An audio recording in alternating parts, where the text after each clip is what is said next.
Everyone. Today we're going to talk about Nearpod. If you are not sure what Nearpod is, it is a great way to get your students engaged and involved in your lessons and make it more fun for them so that they enjoy it and they're learning more. Nearpod has a great lesson library where you can choose by subject, by grade, different resource types, or even standards. You can go through and choose whatever standard you're looking for and find lessons to help engage your students. They're pre-made. It is very easy for you to click on a lesson just like this. It shows you the standards that this lesson covers, related content to it, and then you can preview the lesson and see, is this a lesson that I want to use? Tells you how many slides it has up here. And if it is a lesson that you choose you want to use, you'll just click to add it to your library. Then it's in your library. So if I go back to the home button, go to my library, here is the lesson that I just put in there. So I can edit it and make it my own. It shows you each slide, and you can click on each slide and edit it however you would like. It has different things already embedded in it, like draw it, poll, open-ended questions, videos. These are things that are already in the lesson, so you don't have to add anything, but if you chose to, you could. You could upload files. You can just drag and drop a PNG, PPT, PDF, and it would put it directly in there. You can convert any slide to a Droid. You can copy them, delete them, and then you can add your own if you want to make it yours, and then you would just hit save, and you can preview it if you want it, but then you can hit save and exit, and then it goes into your library and you can use it for your students. So let's go ahead and launch it just so you can see what it would look like and what it would look like to your students. This is the code that you would give your students to join. Notice you can also embed it directly into Google Classroom. Once the students are joined, this would show up on their screen. So each student has this on their screen to look at, but the teacher controls the slides. The students cannot move on until you move it on. If you wanted to add activities to it, you can do that on the fly, and it gives you your different options here. So let's go to one of the activities. What do you think of when you hear the word jet lag? And the students would type in their answers and it would show up here. Notice down here you can choose to hide student names or to show student names. This is because when they would type in their answers and it would come up on the screen, if you have your projector on, the students would all be able to see who answers what. If you choose not to do that, then you just want to hide the names and then they can't see who answered what. Down here it shows you how many students are in the lesson, and then this is where your slides are. If you decided that you wanted to change to another one, you share it and your students would see. Notice this is a poll. What have you heard or experienced is the best thing about flying? As the students would answer, it would show their answers here and you could see it. And like I said, if your projector's on, they would be able to see it also. But this keeps the students engaged. If they're engaged in the lesson, they're having fun, they're learning, they're going to learn more.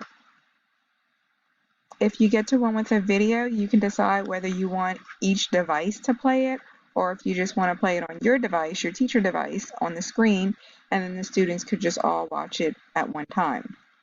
So that's a personal decision. But it would play, and then group discussion after. You can see the answers the students put, and y'all can talk about it. So let's say that you wanted to add an activity to this one. We want to do a draw it. I can type in draw an airplane. If I wanted to add an image to it, I can add an image, pick it from my files, and then share. And then on the screen, on the student screens also, this is going to come up and the students can draw their airplane or whichever option you chose. If you are done with it, then you close the activity. Yes, I want to end it. And then we're back to our original lesson, which you can continue on. Okay, when you finish a lesson, you'll go back to your library and you can choose to look at reports. Oops, clicked on the wrong thing. Give me 1 second.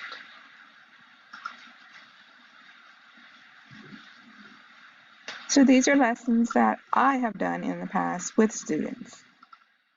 I can click on it, I can see when it was launched, however many times it was launched, how many students were in it each time it was launched.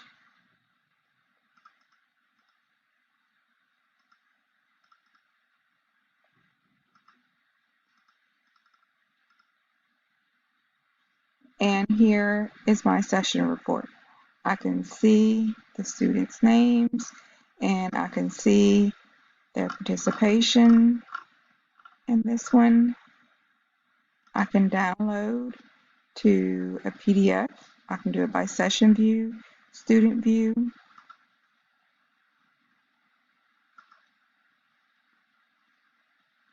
It's downloading. I can look at the open-ended questions on my screen and I can read what each person wrote.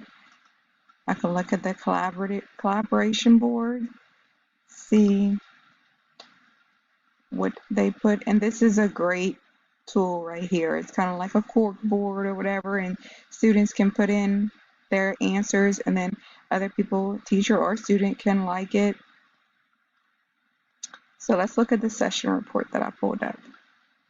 And this is what it shows: the number of students, participation, correct answers. I didn't have any quizzes in this one, so it's not showing any, but it shows their information, their answers. You can scroll through. And like I said, you can even do this for each student. And if you needed to like send this home to a parent or something, you could use it for that. So let's look at the different tools that they have, the different activities to engage the students. Now, Nearpod also has an add-on in Google Slides, which you could use, or you can do it here from the website. So when I go to add a slide, I have all these different options that I can choose from. You can do audio, a graphing calculator if you're math. You can do a virtual field trip, videos, web content. Vocabulary is also with Nearpod. So as you can see, there's a lot of different options. Activities, you can do time to climb, which is a game, open-ended questions, matching pairs, quizzes, Flipgrid. That's something fairly new. You can insert Flipgrid into here. Memory, fill in the blanks, pose, collaborate, draw it. All of these are super fun for the kids. They really enjoy them.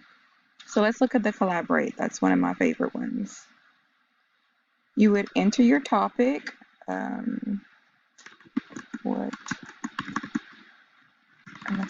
is your favorite color? If you wanted to put a description, you could. If you wanted to add an image, you could. And you can choose your style, however you want it to look.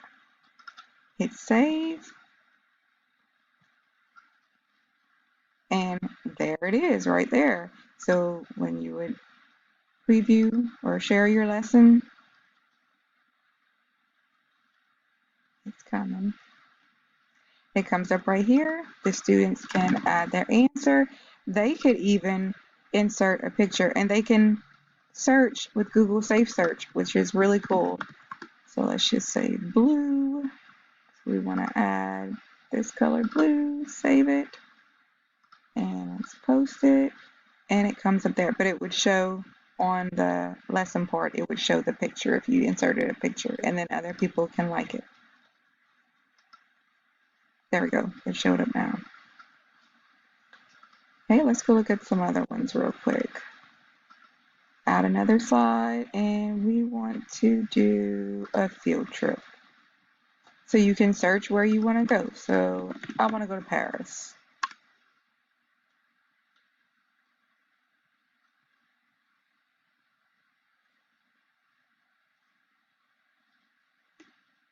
Just wait for it to load. And here we go. You can choose which part of Paris you would like to show them. So if you're, say, reading about an author that's from Paris and you want to show them what it was like in that time, I'm just going to select this one. And then it's added. So let's preview it.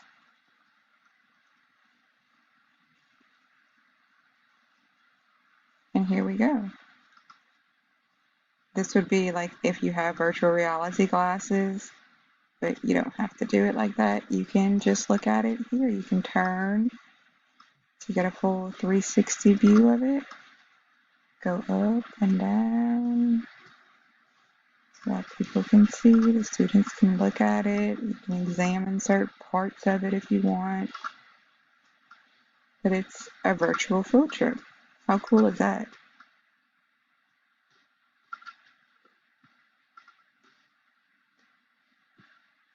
Okay, let's look at another one. For science, you could do a PhET simulation. And you can choose it by the different categories. So we want to do high school science, acid-base solution. I'm not a science person, so I don't know all of this. But you would choose whichever one you want to use. And of course, again, it inserts it. Let's preview it.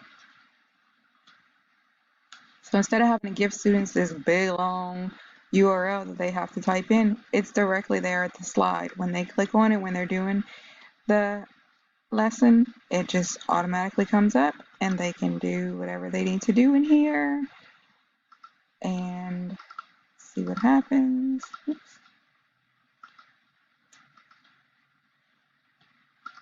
And do the simulation however you would like it. Super easy, super fun. The kids love it. Want to insert a video, you can find stuff on YouTube.